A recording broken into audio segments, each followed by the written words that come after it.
thing happen just like before. And I guess we're live.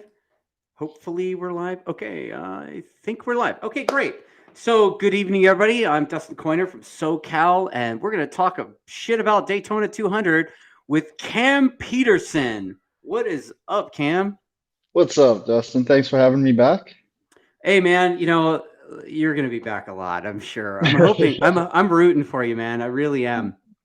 No, I So appreciate it. I'm just gonna apologize real quick. I do have my dog next to me, and so if he starts barking, it is what it is. that's all right. I'm a dog guy anyway. You know this, right? Yeah. So, really quick, before we get rolling, I just got to give my little brother in Australia props. He sent me this shirt with like a Holden WB on it. Like, how rad is that? Anyway, It so is a nice shirt. it is, right? Like, on the one hand, it kind of looks like an El Camino, but it's way cooler than an El Camino, man. Like, so little brother David down in South Australia.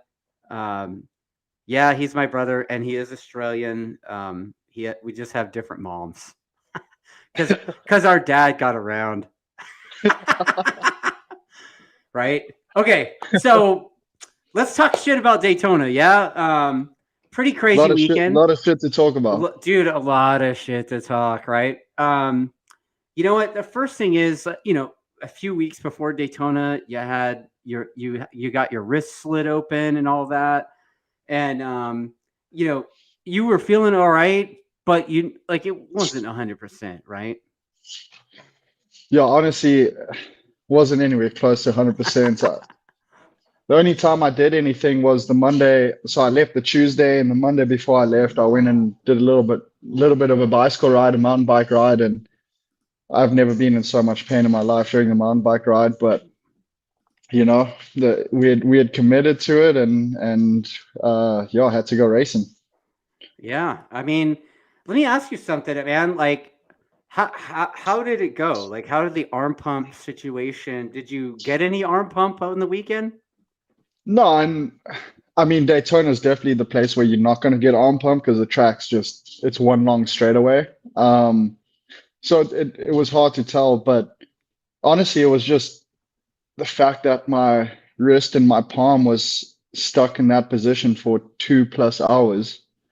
Um, Right.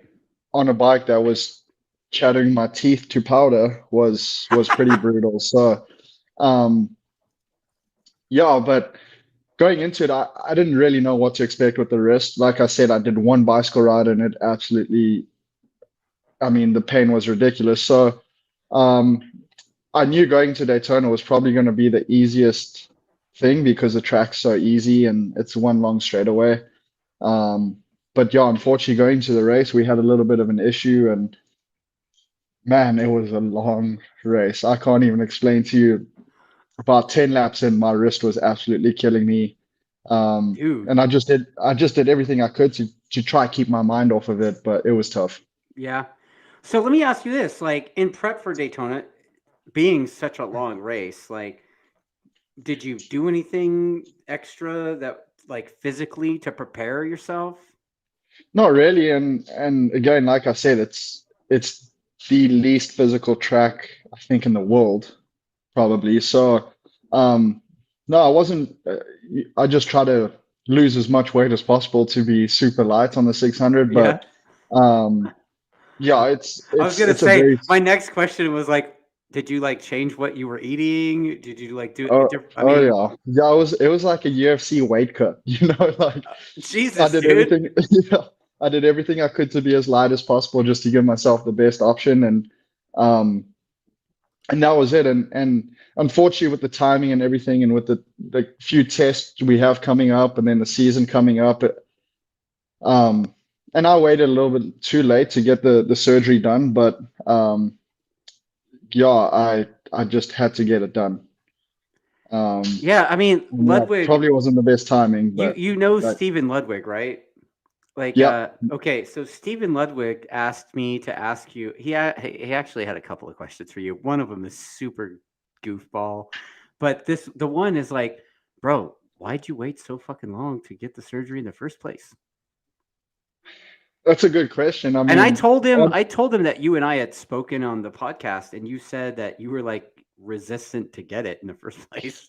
yeah, my dad, I mean, I've been wanting to get it for a long time. I've been suffering with it for years. I mean, pretty much since I was a teenager riding dirt bikes, I've been struggling with arm pump, and I've just always tried to do everything in my power to get rid of it.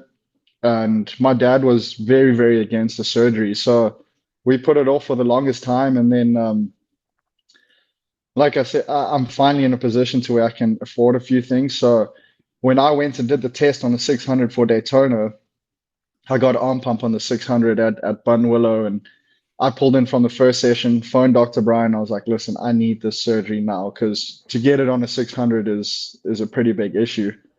Um, so yeah, like it wasn't ideal timing, but I had to get it done. And especially after that first test, it just made me realize that I don't want to deal with this for a whole nother year, have something holding me back. There's no excuses now, you know? Yeah. Well, you mentioned your dad, and I saw your dad several times throughout the weekend, kind of stopping by, checking on you. Like he's working for a dirt track team or something, right? Yeah, he's working for Estenson. Estenson, yeah, Yeah, yeah, with Joe Lombardo and Tommy Hayden and yep, JD. JD's yep, riding for them, right? yeah. Um, but so, and by the way, just side note, your dad like walked me around his little 100 that he's super Yeah, proud of, yeah, and I got to be he's so honest with you, proud of man, it. that thing is super cool. Like it's a Well, and tiny the little thing is, it's 100. like you should, if you just knew the amount of hours he puts into those bikes, stripping everything and polishing them himself, he's super proud of them. And they're Yeah, cool. They're cool. yeah, super cool. And the Yeah. thing had like 40,000 miles on it or something crazy. I was like, Yeah. what the hell? Yeah. So Yeah. anyway, so your dad clearly is a big part of your program, your success, right? So like how describe to me how important it's been to like lean on your family to like help you achieve success. I mean, they everything to me. The only reason why I'm in the position I'm in today is because of them. They're the ones who sacrificed everything for me to get to this point. But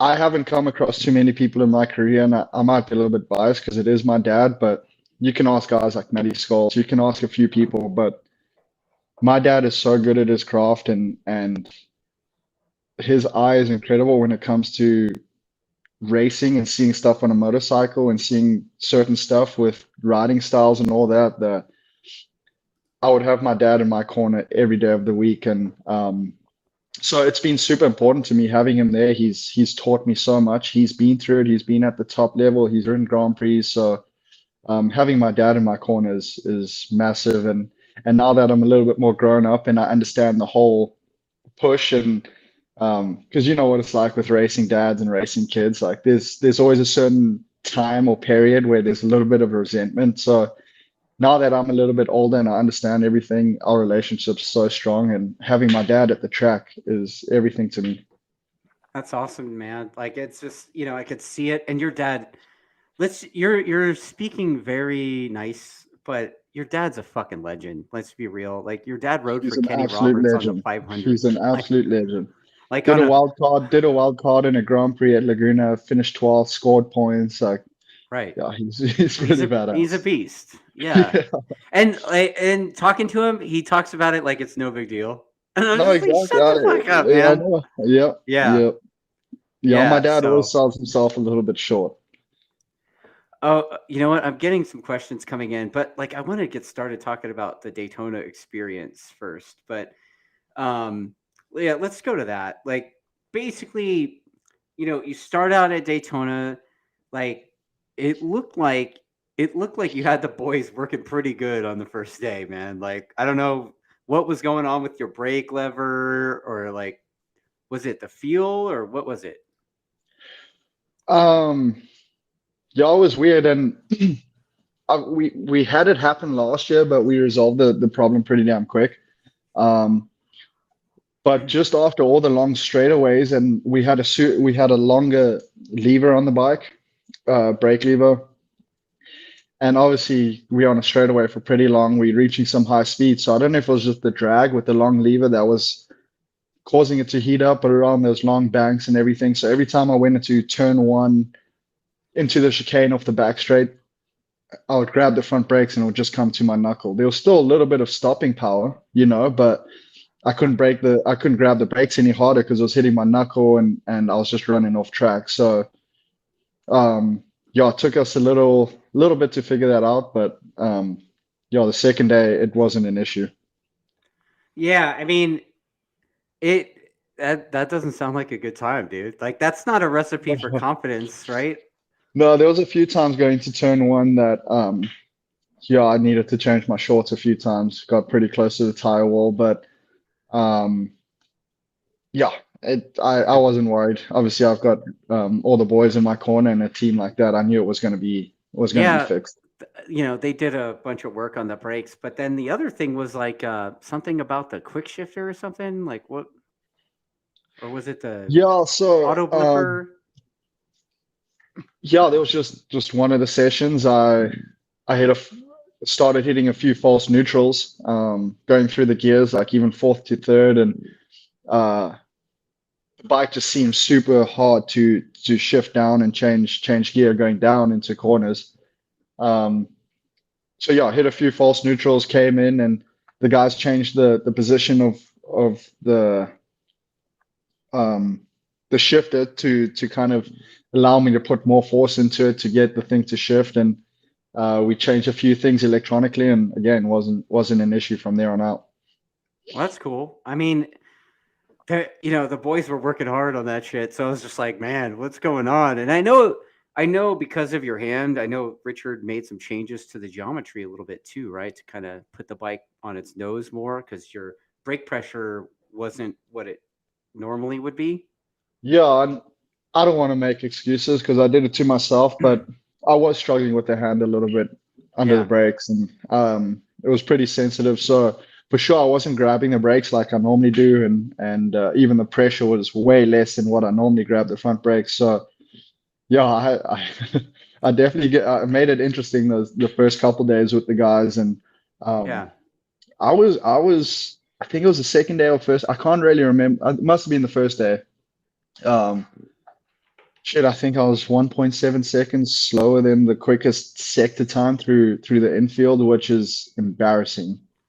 It was embarrassing. Wow. So I went to bed that night after the first day. I was like, dude, you got to You show were up all different mad tomorrow. too. Like you were super Yeah, mad. well, I It's want to like win the at thing. the end of It the means a lot to me. So when I'm riding like that and riding all shitty, it frustrates me a little bit. yeah, I mean, I guess you can chalk that up to like everybody has one of those days, right? It just happened. Your day was the first day we were It at was the Daytona. first day. Yeah, yeah, yeah. Yeah. I'd rather have it the first day than in the race, though. Like overall, like how did you feel to be back at Daytona aside from the gigantic hike back to our pit box from the garage?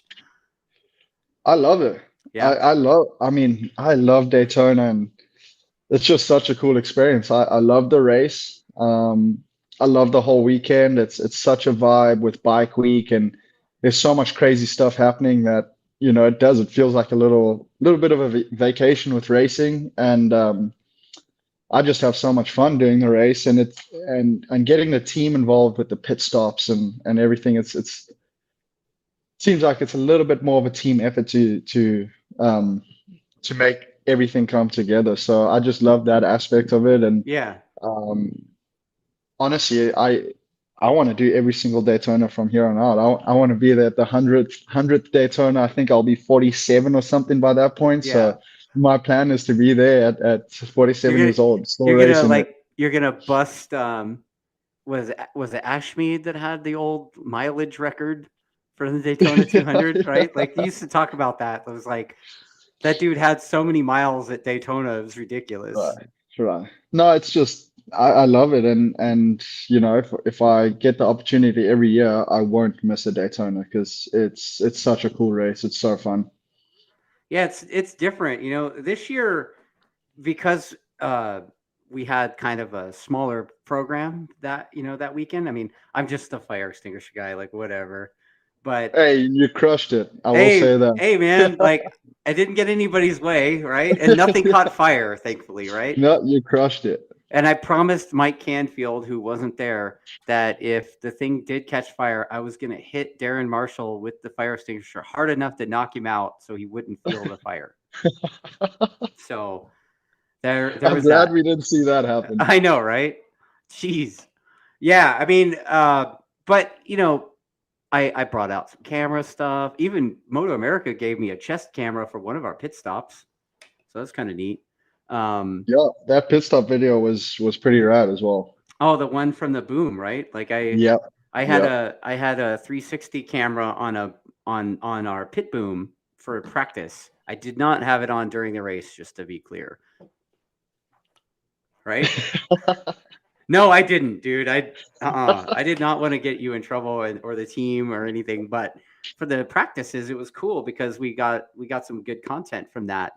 And what's amazing Absolutely. to me is that just how violent Stamboli is with the fucking wheels. Like he chucks them out like they're trash. Just like, huh.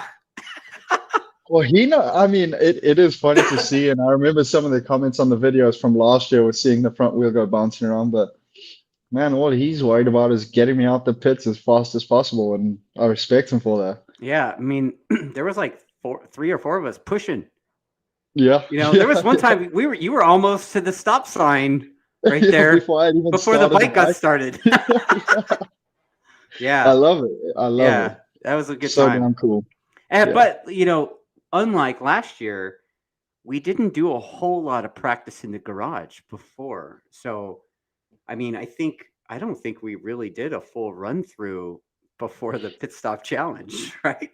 No, pit stop challenge, I think was the first time we actually tackled a full-on pit stop, And we left and all even that, mad. and We even that, left all yeah, mad. we left early as well. We didn't watch anybody else. We're like, We're damn like, it. we look like retards. Let's But go. again, that just shows like the team. The bike was back in the garage within 5 minutes after the pit stop challenge, Yeah. and they were working on the bike, making sure that it was ready to go for race day. So that was pretty cool. Yeah, I mean, I got some pretty good footage of that as well. I had a head camera for that one, and you know, getting Walker to, Walker has two speeds, right?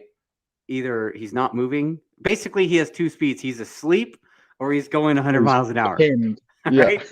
That dude is on the pin everywhere, and so to get him to like throttle back just a little bit, we were timing him, and it was like he was doing the rear wheel in like 12 seconds, and then we're like, dude, take a deep breath, like do it, like give it an extra Mississippi before you. Smooth as fast, And right? dude, he did a couple of them in 8 seconds, and it's like, Yeah. dude, see?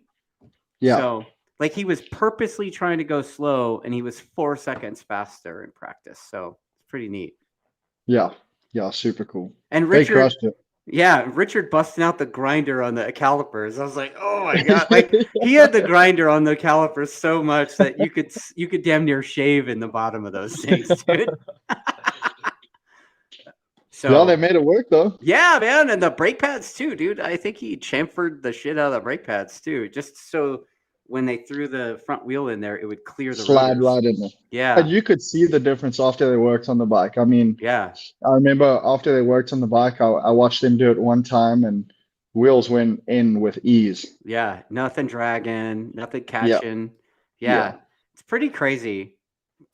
Um, by the way, you know what? I'm gonna get to some of the comments. Sarah says that she really hated that she missed the pit stop challenge. I think she was a little busy. Just gonna, She was a little bit busy that weekend. She had a lot going on, that's for sure. yeah. I mean, they say people want to give their nut to go racing, but like somebody actually did. Somebody actually did. Oh, That's awful. I'm just gonna leave it at that. yeah. Yeah. Um, Let's leave it at that. yeah, okay. So let's talk about some comments. Let's blow through some of them real quick. Okay. Wow, somebody retracted a message. Come on, Daniela. I don't know what you tried to say, but you deleted your comment, so I can't repeat it now. Um, Andreas Mieja, sorry if that's wrong. He says that super fucking congratulations. Next year is your year. I don't know. I appreciate it. Maybe he means this year. Oh, and he says, let's fucking go. All right, let's All go. right, let's do this. Let's go. That's the plan. And he wants to see the bar behind you. The bar? Funny enough, Who knew that you're such a actually made loser? Yeah, heavy alcoholic. Right. I'm kidding. That's a joke. Yeah. Okay, so then let's see what else. Oh, Ernie, the bearded Gixxer. He rides a Suzuki. He races with us at CRA. He wants to know, and I've actually heard this comment many times, but like, what's your deal with the switch to shark helmets? That's like a new thing. Yeah, so my wife, her godfather's Troy. So yeah, obviously when we started hanging out, I got introduced to Troy and started hanging out with them a little bit, and so always been a little bit connected with Troy. He's looked after me for a little bit, and he's painted my helmets in the past, and now he is the shark distributor for America. So he's been wanting to get into road racing for a very long time, and we just felt like this was the perfect fit. It's family. It feels like family, that's for sure. So yeah, he pushed pretty hard for me to get into shark helmets, and one thing led to the next, and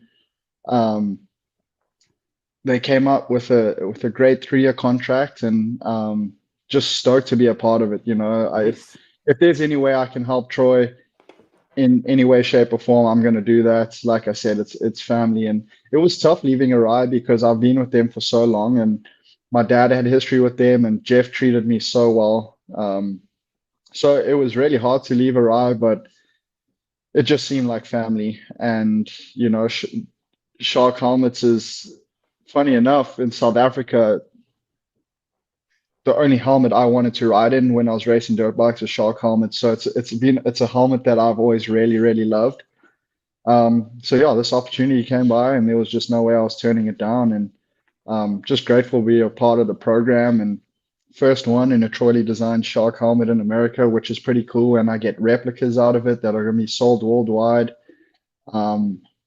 So I'm just grateful and pumped to be a part of the program. Yeah, I mean, I figured they were doing the production route because I noticed on this one the metal flake wasn't as obnoxious as the last one. Yeah, and I'm a big metal flake guy. If that thing can be all glitter, give it to me. I want that thing shining as bright as possible. Like, you're speaking my language, Yeah. right? Like, Yeah, you saw the sunglasses I bought this weekend. Oh, They had yeah, gold dude. on them. I'm all about it, Yeah, I mean, like it's pretty out there, the design, and I like that it still has some of it, but Yeah. like I said, for a Prodi helmet, like it's hard to get away with having the 80s lowrider, Exactly, right. Aztec warrior princesses and shit on the side or whatever. Right on. Yeah. Okay, so let's see here. August Nord.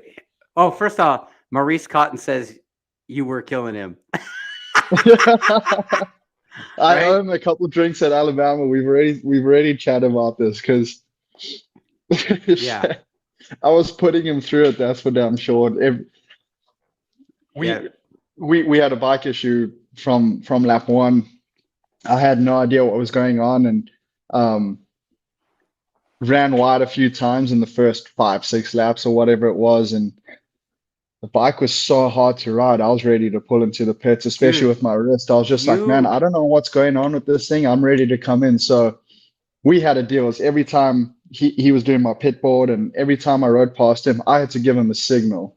Yeah. Whether I was coming in or if I saw the pit board or everything. So every time I rode past him, I was just kind of letting him know that there's something wrong with the bike, but he didn't know if I was telling him that I'm coming in or if I'm staying out. So yeah, he eventually just gave up with the pit board when I fell back a certain amount. He eventually just gave up. He was like, I don't know I don't know if he's coming in, staying out. I don't know what he's doing. So, well, my man, I'm sorry for putting you through that, but I'll get you back. I'll get you some drinks.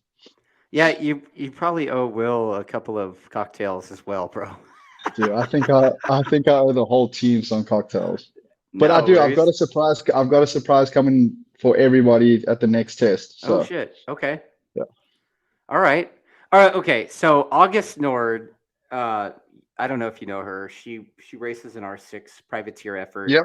Oh yeah. I think she's still kind of putting her shit together after her big off last year, maybe.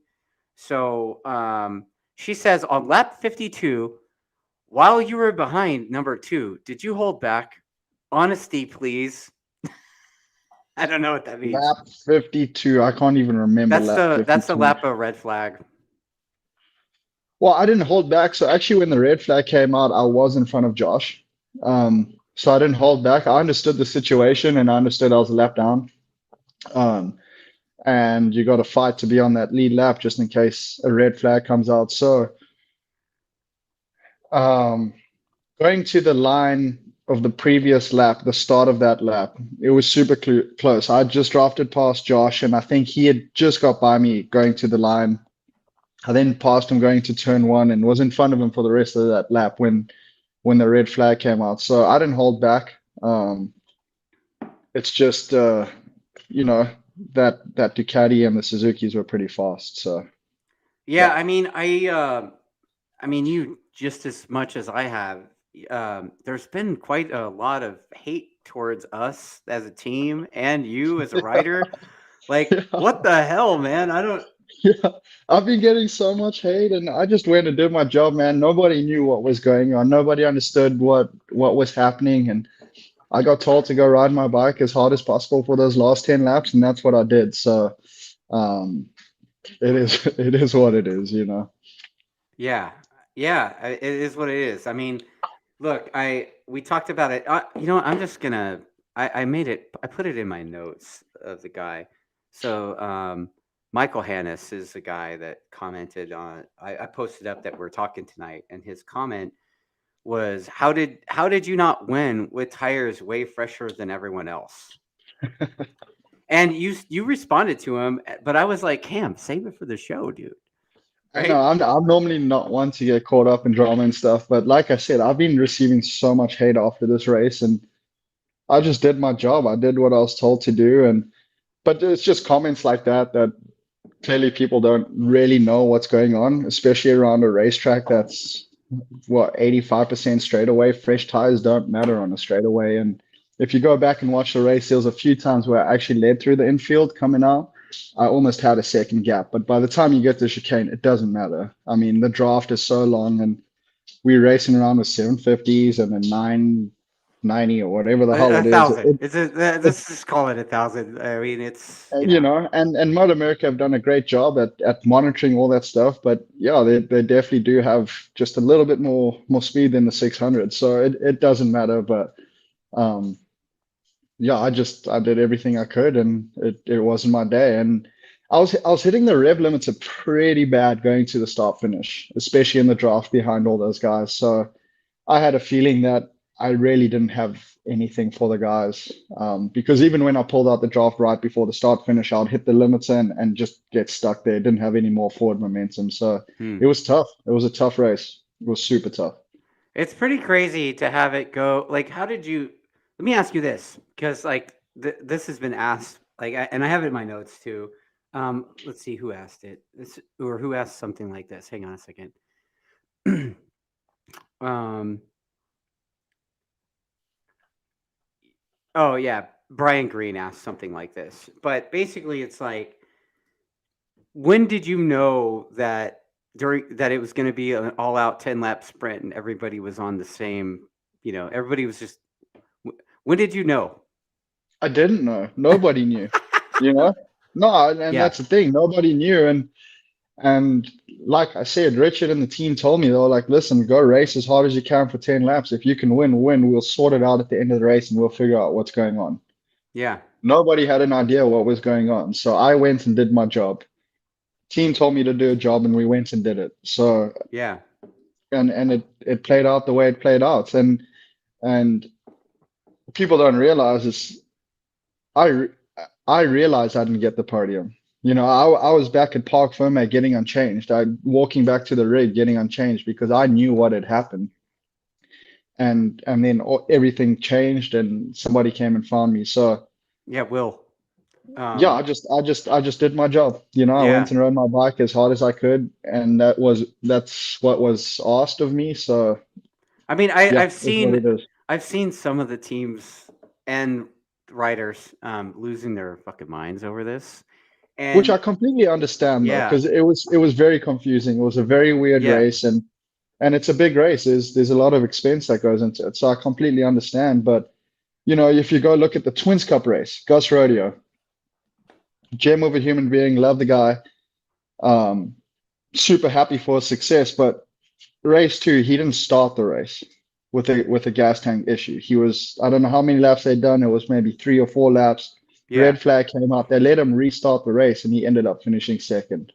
So yeah, it's you know it's yeah, you, at least they're being consistent with the rules. Um, so yeah, yeah. I I just mean, I just I just the went and did my job. the rules are what they are, and I think the reality is the internet's full of people that hasn't read the rule book, and the paddock is full of people that apparently haven't read the rule book too. Um, so there is some of that too. I think I have a comment of that too from somebody. Um, yeah. Okay. Yeah. Yeah.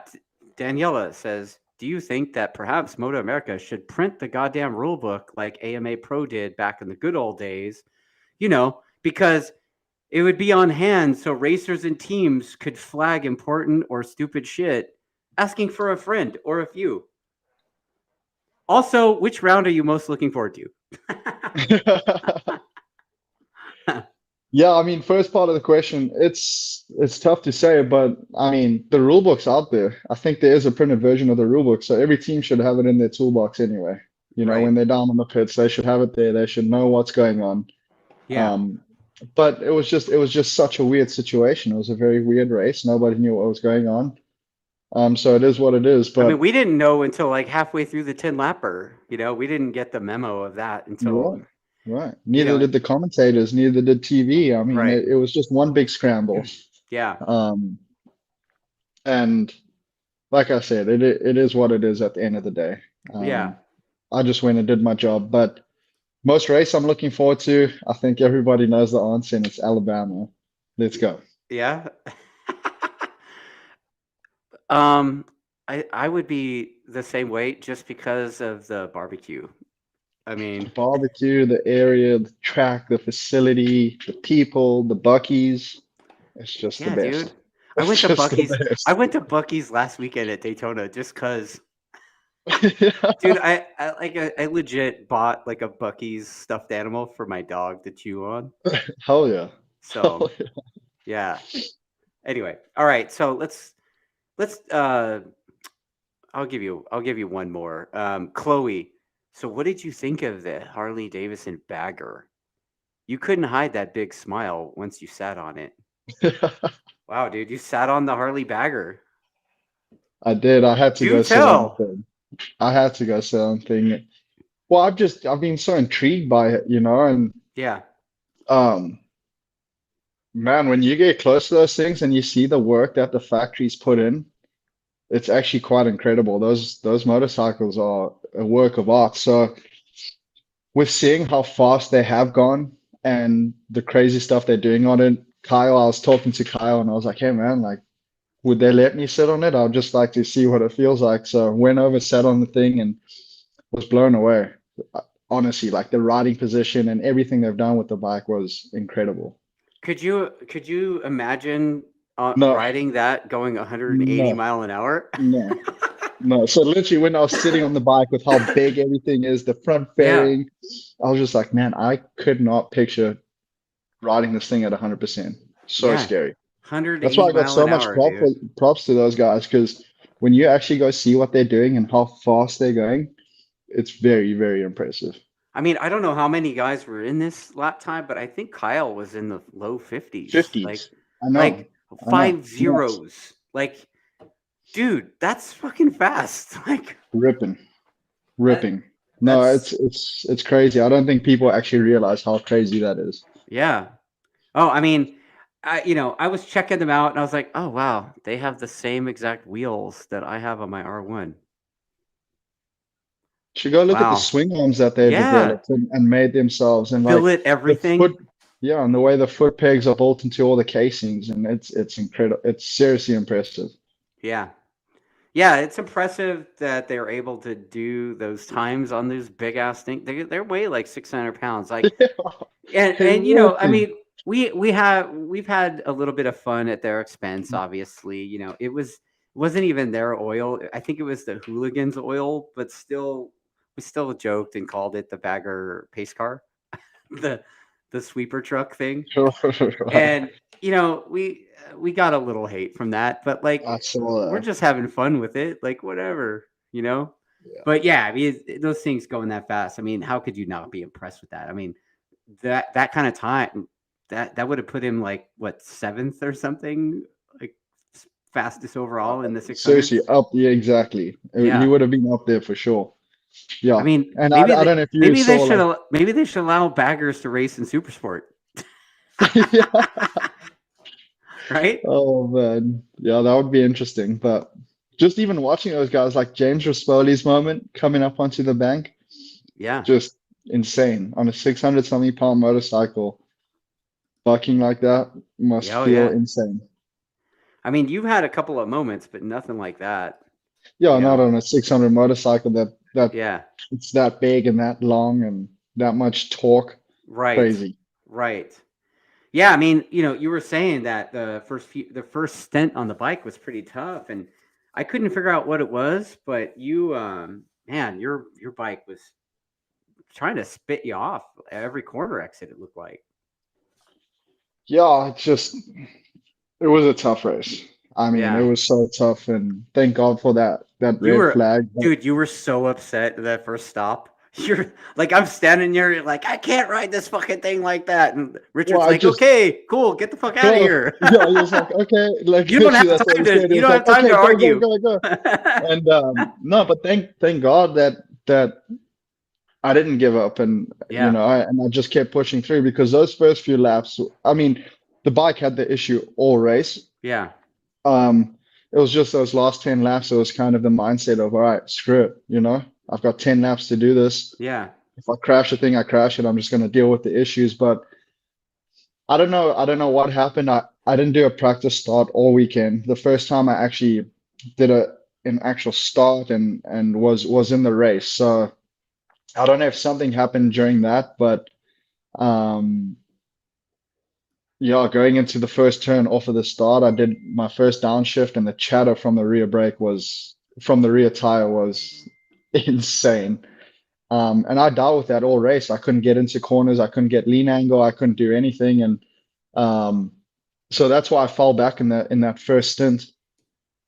And when I came in the first time, I was just like, man, this is going to be a long race riding the bike like this. And um, obviously, I just didn't want to be falling further and further and further back with the bike riding like that. But luckily, after that first stop, I kind of just thought to myself, I was like, man, just go do the best you can.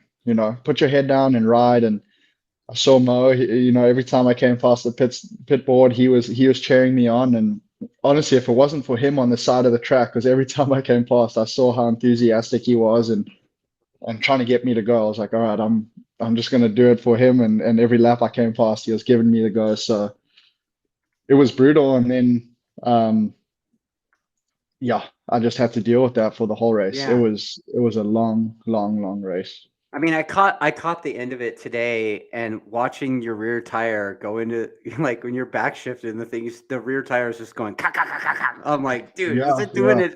Was it doing that shit the whole race?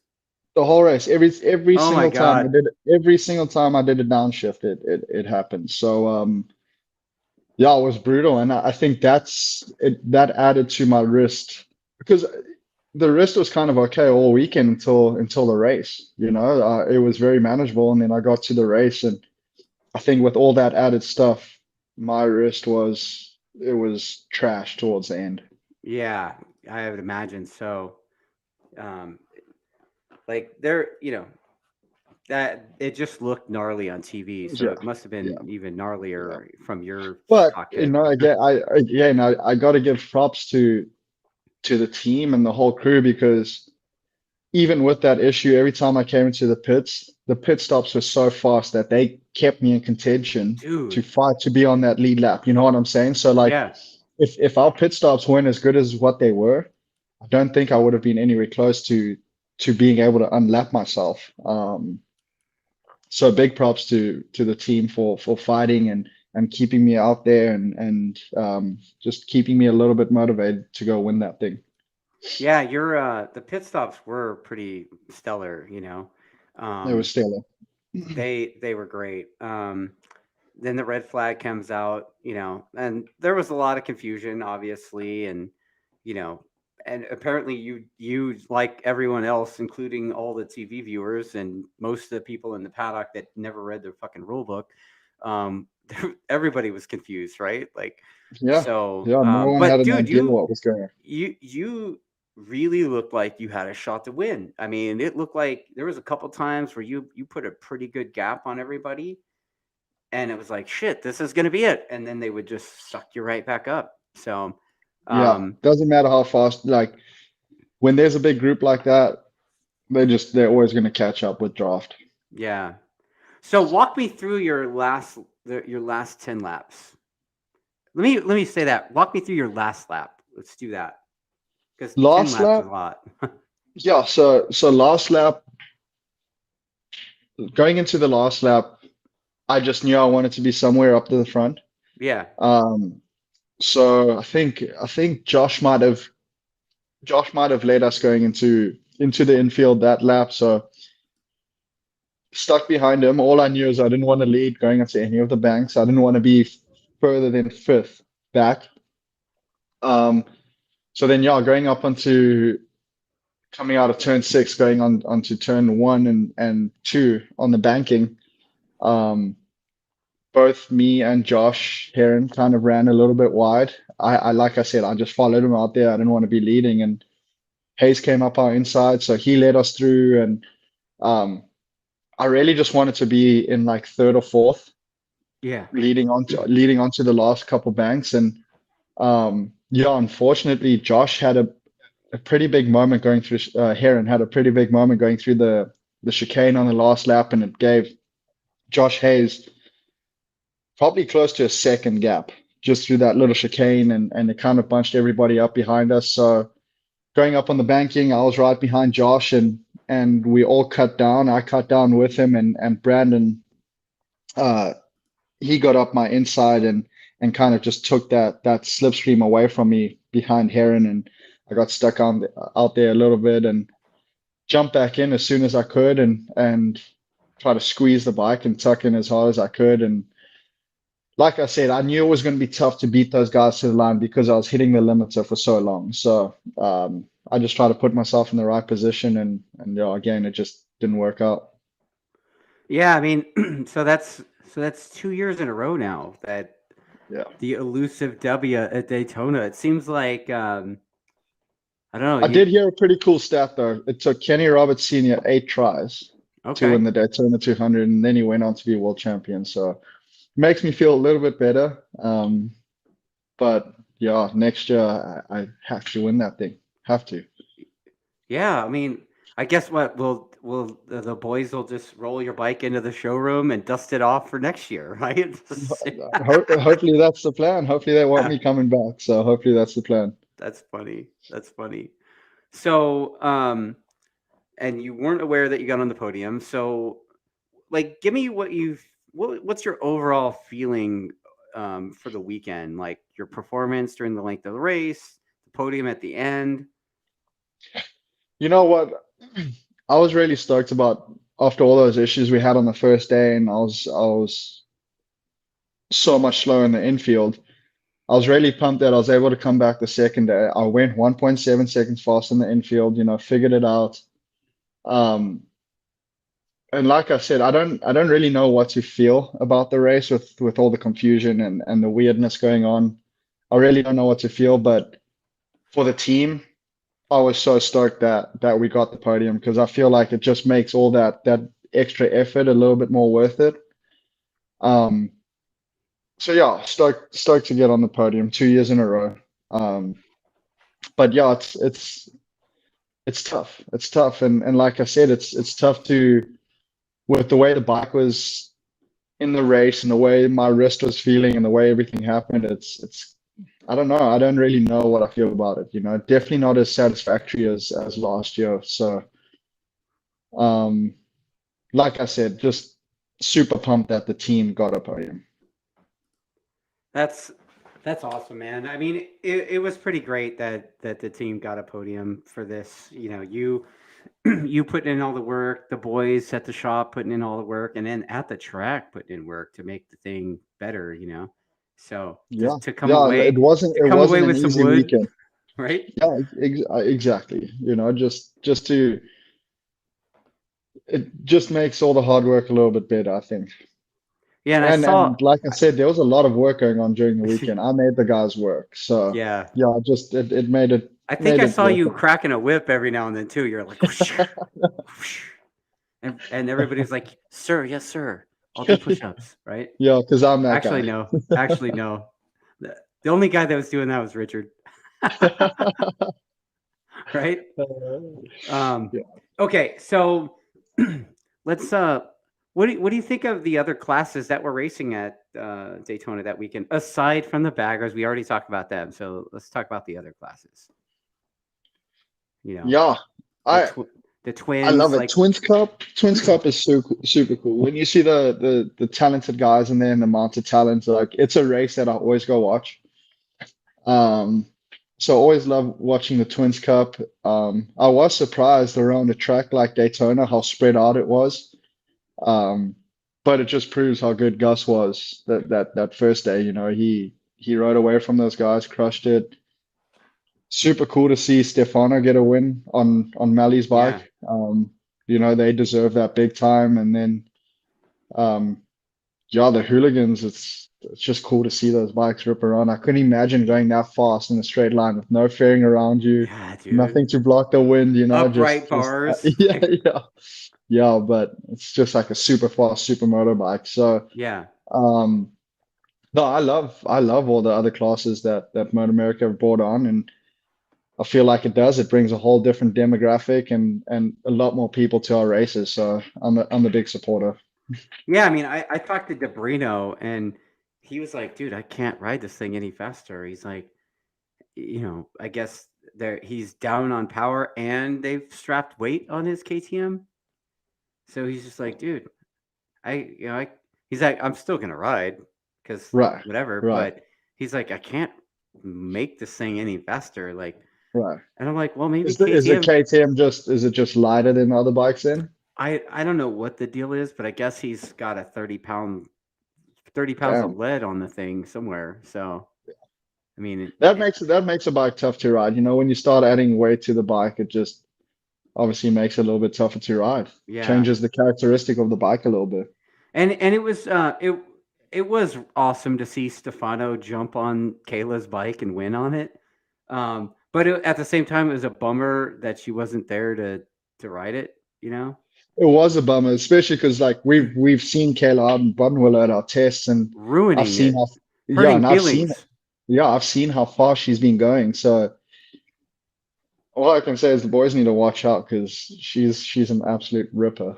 Right on. Yeah, I guess I'm gonna talk to Stefano on Thursday night. So Oh, cool, yeah, I'm nice. gonna hopefully, Melissa told me Melissa told me to kind of tell everybody that she's down to build a second bike and just have Stefano race that. But they are going to need some help with some money and stuff. So we'll talk about that on Thursday, I guess. But yeah, if you want to see Stefano race that thing some more, kick down some dough to the MP13 program, right? Help the program out. They deserve it. Yeah. So, okay. So let's get to some of the comments, right? So before the show, I had some extras. We already talked about a couple of them, including Ludwig. I'll save Ludwig's weird one for later because it's kind of dirty. It's dirty, dude. It's dirty. Oh Like no. it's and you know me, dude. Like I'm like Ron Burgundy here. I will ask it just because I know, I know. but it's fucked up. I'm apologizing for it in Oh advance. no. Oh Anyway, no. so since moving up to Superbike, this is Cody Lane Eves, I guess. Since moving up to the Superbike class, it seems like your riding style has really grown and you've been able to adapt to changing condition circumstances like weather, tire management. What's the most difficult thing to work through since moving to the attack team? And what's something that you thought would be challenging but wasn't? That's a great question, actually. I mean, the thing I feel like I had to spend most time working at was, and the most difficult thing to get used to was the electronics. And just because Richard and Marshall have done such a good job with the electronics that I've never ridden anything like that, so it's definitely taken me a lot of time to trust it. And you know the secret. I mean, there is no secret, but you know what Jake's been doing to me, and he absolutely crushes me on corner exit, crushes me on corner exit. And you look at the throttle traces, and he just gets to 100% throttle so much sooner than me, and it's been really, really tough for me to just 110% trust it, And as a rider, it's a very tough thing, but I feel like I'm getting to that point where I'm, starting to trust a little bit more but definitely even with my riding style, it's definitely evolved, and for sure the better machinery I've got on and more comfortable I've got on bikes, I feel like my riding style changes a little bit. So um but yeah, definitely the electronics I feel like is just trusting it has been the toughest thing for me. Chip Spalding wants to know why all these riders were wearing their cycling glasses around the track. Yeah. That's a funny story. So I actually never wear sunglasses like that, but I left my sunnies at home, and I have really sensitive eyes. So I could barely open my eyes for the first half of the day I was there. I could barely open my eyes. Luckily enough, my buddy Justin Jennings, Triple J, he was with me. So we rode on our scooters out the street, out the track onto the street, went to the vendor section, and um, Custom Power Sports. They hooked me up a set of glasses, and I figured why not kill two birds with one stone? Buy a set of cycling glasses so I can wear them on my bicycle and have shades for the weekend. So that's the deal. There you go. You heard it here. The riveting news about the sunglasses. Yeah.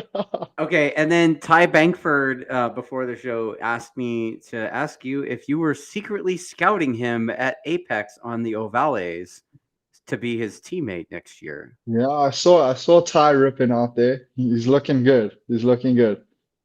Oh wow, dude, you just said that, and his head just grew like 3 helmet sizes. I swear, like I could see it from here, right? Man, I can't even believe you just said that. Okay, so let's see what else. I have a massive amount of comments here, so let's kind of motor through that. Okay, so you're talking about how the racing against the other bikes was pretty tough, especially in the with the draft. And August Nord says, "Oh, come on! According to number two, he was like down 15 horsepower." uh, And yeah, go. sure, sure, Sure. sure. That's all I have to say about that. Yeah. Sure. Okay. And then Ty Bankford, he's like, "I'm late, but did we already talk about the quote punt heard around the world?" The what? The punt. I guess he's talking about With Richie. Josh and Yeah. Richie? Like I have a take on it. Like, I mean, look, it's no secret, Josh is not a friend of the team, right? But at the Yeah, same time, it looked like a racing incident to me. I didn't, if I was the one making the calls, I probably wouldn't have given a penalty there, even though I'm a big fan of Richie's. But it's it's tough for me to say. I didn't really see the incident. I was actually just coming out the pits. I was about 4 seconds, 5 seconds behind those guys, and Yeah. I was actually closing in on them to unlap myself. So I saw a little bit of what was going on, and honestly, the 2 laps I was behind them, those boys were going at it. I Yeah. mean, like even up on the banks, and they were going at Yeah. it. So I don't know if there was like a little bit of emotion involved, and they were a little bit heated with the way they were riding with each other. Yeah. Um, so honestly, I'm not really 100% sure what happened in the situation, and um, yeah, it could have been a racing incident. Who knows? Who knows? Yeah. And it's hard for me to comment because I don't really know what happened, but I can't remember the last time I took a guy out. So I just don't ride like that. Yeah. Yeah. I mean, you know, I said it. I responded to a Twitter post that Michael made. The announcer guy, Yeah, and it's like, like I've been saying it. It's like he's he's kind of making himself into like a WWE style heel, I guess, and he seems to like that. So but other than that, it looked like a racing incident to me. yeah. Tough to say. I mean, An door was open a unfortunate, little. an Door unfortunate was one. open a little bit for sure. Yeah. Yeah. It's just, yeah. I don't really know what to say about this situation. Yeah. Well, I mean, like, you not remembering the last time you took somebody out says a lot, right? Literally, I don't know if I've, at least since coming to America, I don't think I've actually ever taken anyone else. So yeah, I There you just don't ride go. like that. That's respectable.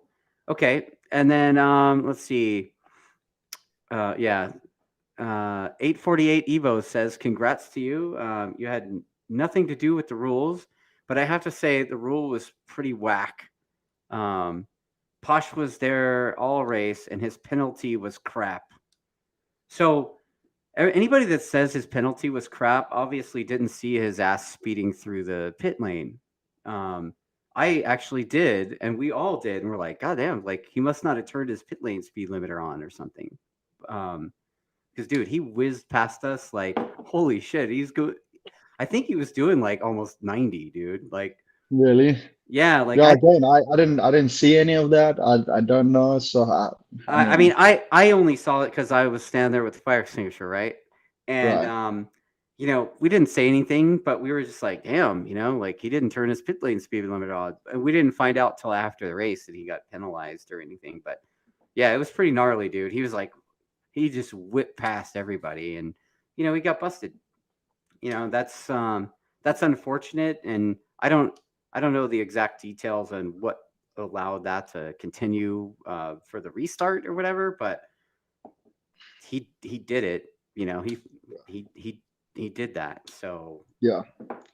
Yeah. you know, Yeah. Yeah. Again, I didn't see it, so I don't really know on that side of things. You guys did see it, so um, and yeah. Brian, It was such a weird race. It was it so was, weird. dude. Like it's Daytona. Like we were talking about it, right? Like shit that happens at Daytona is stuff that's super unique to Daytona, right?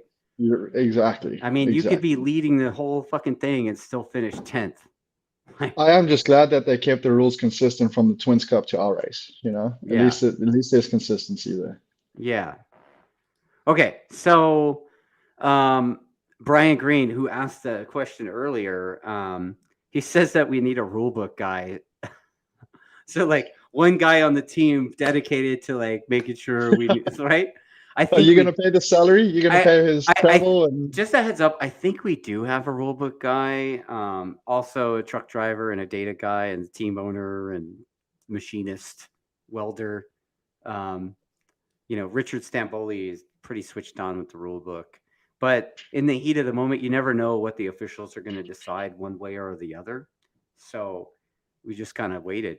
That's and I don't know if it is just because it is the Daytona 200. If things are a little bit more questionable, like obviously at our normal Motor America races, I don't know if it's things are a certain way, and 200 they just did things a certain way.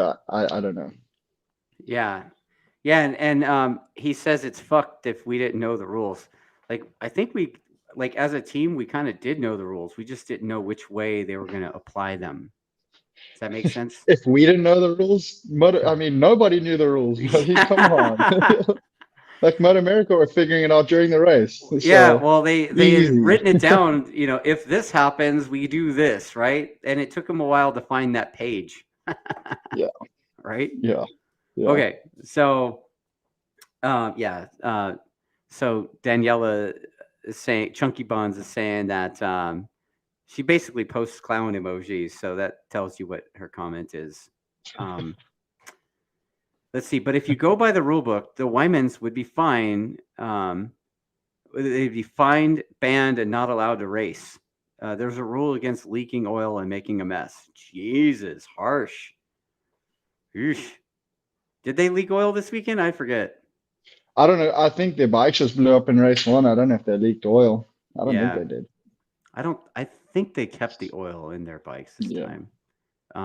They must have sorted out that belly pan system that they had that was not working last year.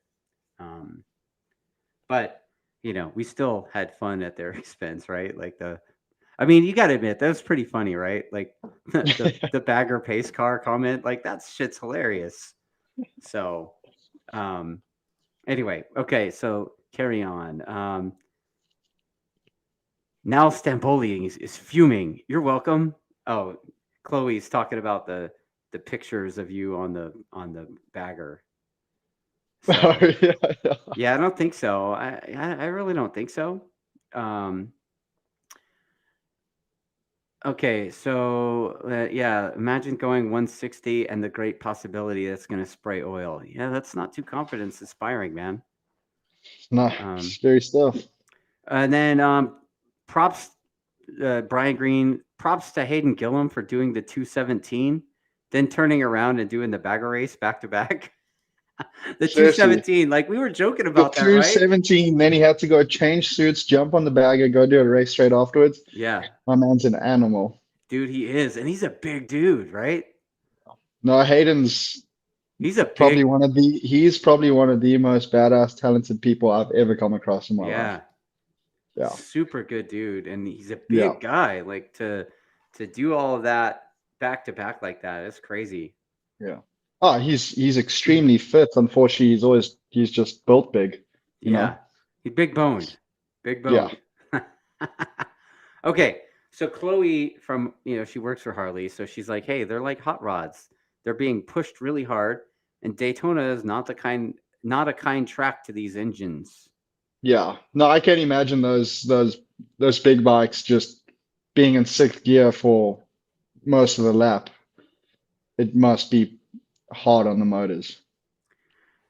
Yeah, so Brian Green and Tyler kind of go back to back with, and actually Andreas as well, about your rear wheel problem. Brian says we all saw that back wheel hopping around, Cam, and then Tyler wants to know, did we ever find out what the problem was? And then was the slipper not engaging?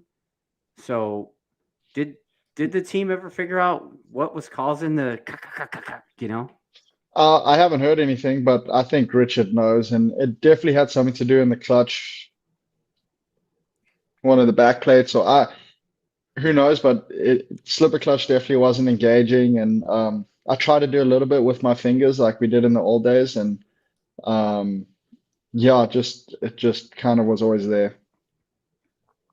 Yeah, that's I'll ask Richard tomorrow on the show tomorrow night. I don't know, man.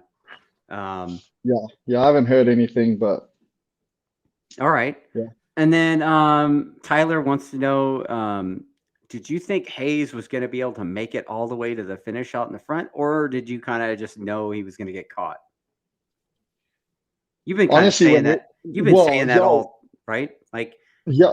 Well, when we got, like, when we went through the chicane and Josh had that moment, I think it was on the front end or rear, and I saw Hayes had that big lead coming out of the chicane. I thought there was maybe an opportunity that he was going to lead us all the way to the line. But like I said, the Ducati and the Triumph and the Suzuki's have some legs on them. So, yeah. So you knew he was going to get past. Got it. Yeah.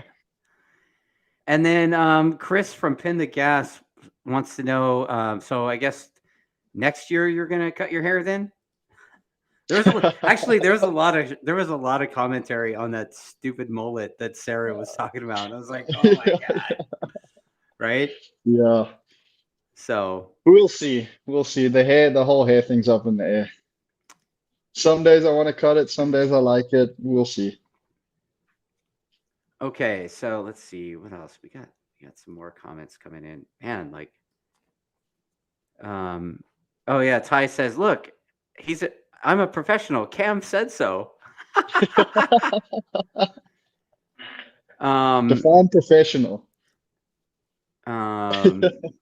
Yeah. Okay, so let's see here. Wow, there's like a lot of comments in here, man. Let's see. Irate Barry from Utah says if you win the championship, he'll perm his hair and he has to perm his. What? He's gonna perm. He's gonna perm his hair if you win the championship, dude. But you got to perm yours too. I've always wanted to try. I've always wanted to try a perm, so I'm down. Oh my god, that's ridiculous! Wow. Wow. Okay. All right. So let's see. I think it'd look good. I mean, you know, maybe. You know, some nice curls and a loose perm. Loose perm. All right. Daniela wants to know if you saw Dominic Doyle's ankle. She picked up his ice pack to check it out, and it was horribly gnarly sprain. I didn't see his ankle, but honestly, in certain situations like that, you would almost rather break a bone than do damage like that. And I saw how much pain he was in. Like Dom's a man, you know, that kid, he takes his pain pretty well. And for him to lie on the track like that just showed me how painful that was and how bad it was. So, yeah, never fun doing ligaments and sprains like that. Sometimes you would almost just rather break a bone. I mean, I can relate to what you just said, right? Yeah. Oh, yeah. Oh, yeah. That thing's nasty. I'd much rather have broken the collarbone than do that. Yeah.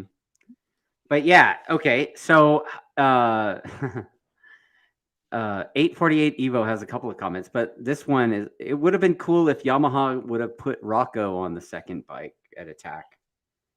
Yeah, it was a bummer to not see Rocco out there competing. You know, he was out there hanging out and trying to kill himself on one of those hoverboard things.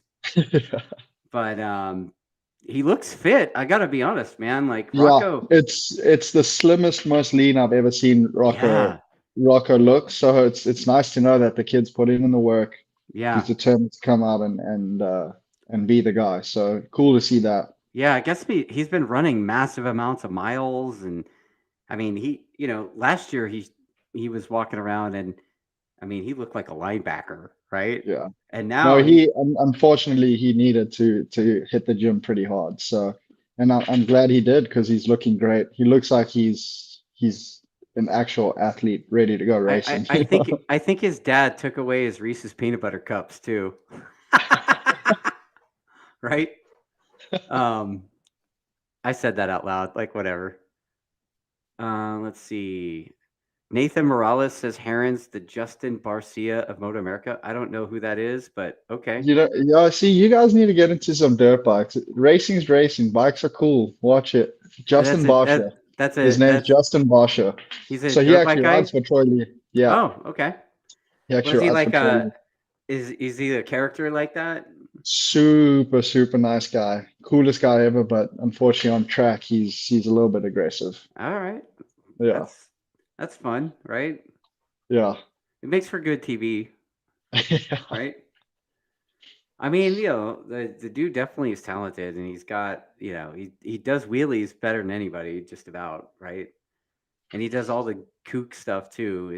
It's like I just think he's it's like he's reveling in being the heel, Yeah. And there's nothing wrong with that. It's making clicks, Okay, so let's see here. Fucking Ty. He says the rulebook guy can't be me because apparently I can't read. Yeah, Ty. Thanks for that, buddy. And then Cam, what are your thoughts about Bobier coming back? And how do you think he'll do? Cam's going to be fast. I mean, yeah, Cam's definitely one of the best riders in the world. So he's going to be fast. I think that BMW is going to be good. Their second year in the championship. But looking forward to riding with Cam. You know, I've actually never really got to battle with him. So yeah, hopefully we'll have some good clean battles this year. Well, the last time he was here, you were riding something else. So Yeah. Well, last time he was here, I was in stock 1000, so right. I wasn't even in the same class. Yeah, you're battling on a stock 1000 that, you know. Oh, it was good. We won the Yeah, you won championship the on the championship thing, man. on It it. was solid. Yeah, it was good.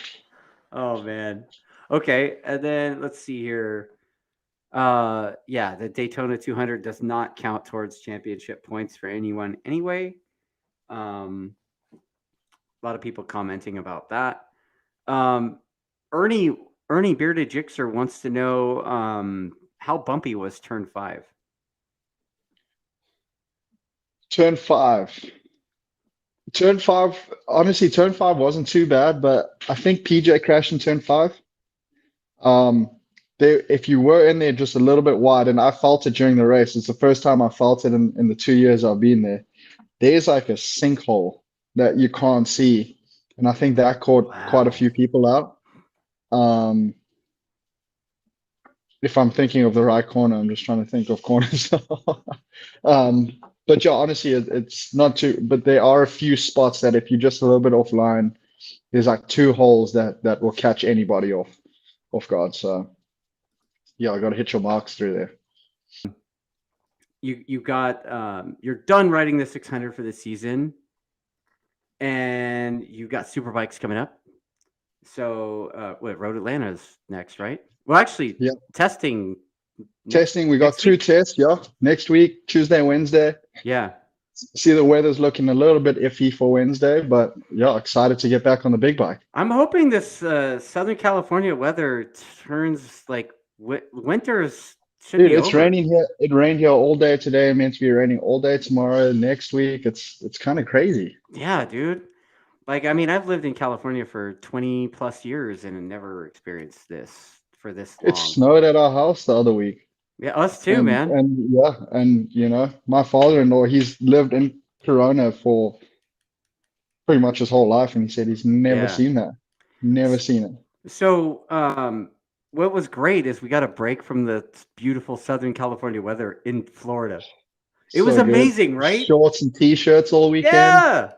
So good. Yeah. And then we come back to California. It's pouring rain days on end. It's like, dude, what is wrong with it? What did we do to deserve this? We need it though. Yeah, we do kind of. But like, I think we're beyond that now. Like, it's I know, it's like we're living in England. We're living in England right now. I was gonna say we live in Seattle. You know, yeah. That's the kind of, is this like Seattle weather, right? Yeah, it's crazy. Except for the snow. I don't think it snows there. All right, let me ask you this. What did you think of the Westby Fire Department action? Like, I was stoked that Chuck was a good sport about it, you know? No, exactly. Chuck's always going to be a good sport about it, but no, I like the hats. I think it's sometimes you just got to have fun with things, you know? And, yeah, dude. And that the whole last situation with them, it had absolutely nothing to do with them. No. And it was just unfortunate. It was just an unfortunate situation. But yeah, if you can make fun of a situation and have fun with it, then do it. Yeah, and the fact is, like, within seconds of that thing igniting, those dudes jumped in and had that fire out. Like, yeah, there was fucking fire extinguishers, dust everywhere. It was great. It could have been a lot worse. That's for sure. Dude, imagine if it happened when nobody was there, right? I mean, yeah. I mean, that could have taken the whole garage or the semi. Well, imagine the bike was in the semi or something like that, and it happened overnight. Or so yeah, very, very fortunate. And you know what? Stoked at Moto America wasted no time. You saw the release, right? It's like, oh yeah, these batteries, they're not allowed anymore. which is good. Yeah. Yeah. Yeah. So let's see. Oh, Chloe says she came back to Milwaukee and it had snowed several feet. Oh no, Yeah. I shouldn't really be complaining because there's places that Yeah. get hammered way worse than we do, so I shouldn't be complaining. Yeah, well, I guess, we had to have some snow to go with all the snowflakes that we have in California, right? So there's a little bit of that. Okay, so Rhino 411 says he can't wait to see what lap times you throw down on the newly repaved Road America. I'm guessing we're going to see some 209s. I think it's going to be fast. It's going to be fast. I would like to think that that's probably, that's 2 seconds faster than what we're going now. So I'd like to think it'll be somewhere around then. Yeah. Yeah.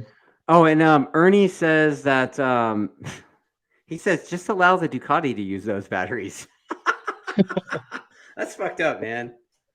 Those guys are putting in a serious effort. So, like, all respect to them. We'll see how well they go. I mean, they've Forez is riding their super sport thing for the rest of the season, right? And then you got the JH riding their super bike. So we'll see how they go. I've yet to see him on the Ducati superbike, so I guess we'll see it round one how it goes, how it plays out. Yeah, exactly. Richard's already been threatening everybody that you're gonna be the one, and you and Jake aren't gonna be friends after this season. I seriously doubt that that's the case. Me and Jake will be buddies for life. Yeah, exactly. But we'll see. I'm stoked to see you there. I'll be rooting for you. I mean, I'm rooting for the whole team, really. Like, you win, we win. Like, exactly, right? Like you said, everybody's pulling on the same rope, Right. So yeah. I mean, last season, all those times that you finished second, it was like the boys finished 1-2. Like, that's pretty dominant effort. That's the goal. Hopefully we do that a lot more this year. Yeah. Too. All right. Richard will be buying dinners the whole time. Yes. Oh, yeah, that's right. I don't know if that deal still stands, but hopefully you'll be buying a lot more dinners. I bet it does. So yeah, you gotta make Richard, bust out the right? Get the per skeleton. Okay. Yeah. So every time you guys finish 1-2, he's got to buy dinner, right? That was the deal last year. I don't know if it's going to stand. I bet it is. Like, we'll talk about it tomorrow, but I bet it is. Cool. All right. So where's the dog at? You got to show the dog to everybody. Well, my beautiful wife just got home, so he's is she hiding? Yeah, they're hiding. Hey, they're hiding. Come say hi. Bring the dog over here. Oh yeah, see. All right, so what kind of dog is this? He's an Australian Shepherd. Australian Shepherd. All right. Yeah. Well, cool, man. Thanks for talking with me, Cam. I mean, dude, you did so good at Daytona in spite of. You want to show everybody your hardware, your modifications? I don't know if you're going to be able to see it too well, but there's the one on the wrist. There's I don't know if you can see it at all. There's that one, and then I got a nice one on top here. I don't know if you can see it, but yeah, that's that looks so but fresh. we good now. Dude, that looks like brand new freshie, bro. Like, wow. When you were racing it did at Daytona, like honestly, riding and racing and sweating, being under the suit the whole time, I think it actually helped with the healing process. Yeah. I think so. I don't know, but it did. It looked better after the race than it did before. Wow, man. Well, you know what? I wish you the best of luck, and I'll see you at the test next week. Thanks for everything, Cam. Thank you, and thank you for everything. We'll see you next week, and look forward to listening to you and Richard tomorrow. Oh yeah, and Stefano on Thursday, right? Stefano on Thursday. Look forward to buddy. it. Cool. Sweet. Thanks for everything.